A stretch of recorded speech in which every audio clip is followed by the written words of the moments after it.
এই দিনের বেলা এই পেঁচা বেরিয়ে এসছে, এর আজকে আর রক্ষে নেই। ওখানে আম গাছে গিয়ে বসছিল উড়ে, আবার এই আর কত পাখি লেগেছে এই পেঁচার পিছনে। ও থাকে এর ভিতরে, এইখানে এই পাখা খাটে জায়গা করে দেওয়া হয়েছে, সেখানে থাকে না, ওই কাঠের ওই ইয়ের উপরে থাকে। এই যে সেই ছেতরা পাখি লেগেছে। হ্যাঁ, যা যা বাবা, ঘরে যা, ঘরে যা, ঘরে যা, ঘরে যা। আর কাক দেখতে পেলে আর উপায় নেই, তোমার একবার ছিঁড়ে খেয়ে ফেললো। যাও ঘরে যাও,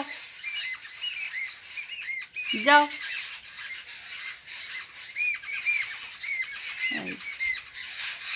কেমন করতে থাকে বসে আছে, দেখো কত পাখি লেগেছে ওর পিছনে। কাক দেখলে তো আর উপায় নেই। রাত্রে তুমি সবার পিছনে লাগো, এবার দেখো দিনের বেলা বেরিয়ে তোমার পিছনে সবাই লাগবে।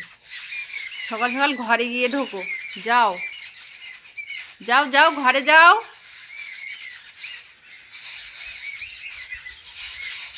হঠাৎ বেরোলো কেন মানুষ?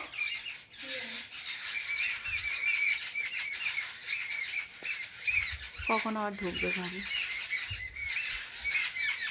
মনে হচ্ছে পাখিতেই তাড়িয়ে বের করেছে, বুঝলি? এই ছাইটা হয়তো ছিল, আরেকটা কোথায় তো কি জানি। না না, রোগা হয়ে গেছে একদম।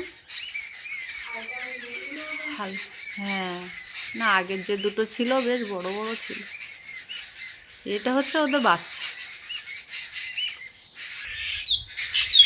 নিয়ে এসে হাজির।